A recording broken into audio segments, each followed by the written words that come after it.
Assalamualaikum warahmatullahi wabarakatuh.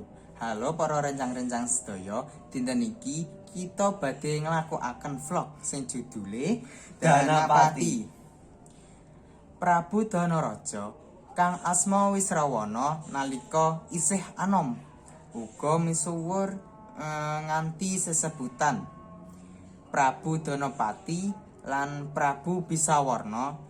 Dheweke iku putra siji-sijine Resi Wisrawa, raja ing negara Lokapala karo permaisurine. Dewi Lokawati putrine Prabu Lawana lan Dewi Lokati. Danaraja ugi gadah sedherek ingkang ibu saha rama. Sakawan putranipun Resi Wisrawa kaliyan Dewi Sukesi. Putrinipun Prabu Sumali saking Alengka satunggal namane Rahwana utawa Dasamuka, Arya Kumbakarna, Dewi Sarpakenaka lan Arya Wibisana. Prabu Danaraja jumeneng raju ing negeri Lokapala ngenteni Kang Rama. Resi Wisawara kang pasrah manggo dadi Brahmana ing petapa Giri Jembatan. Dheweke kuwasa banget amarga duwe pusaka aji Rawarontek lan gadhik kancana. Prabu Danaraja gagal ndarup karo Dewi Sukesi. Putrine Prabu Sumali, raja Alengka.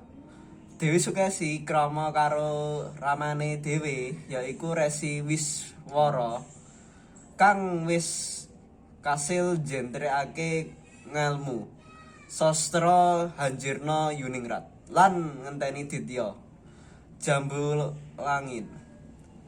Prabu Danaraja banjur nyerang negara Alengka lan perang karo ramane dhewe. Ing paparangan mau kasil mateni Resi Wisrawa.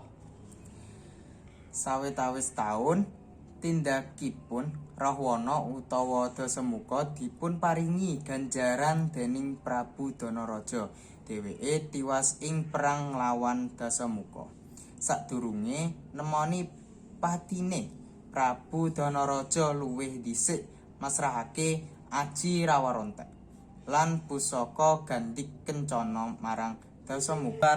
Kaluwihane saka cerita kasebut sakmenika Danapati iso memperjuangkanke apa sing dipingini karo Danapati dhewe.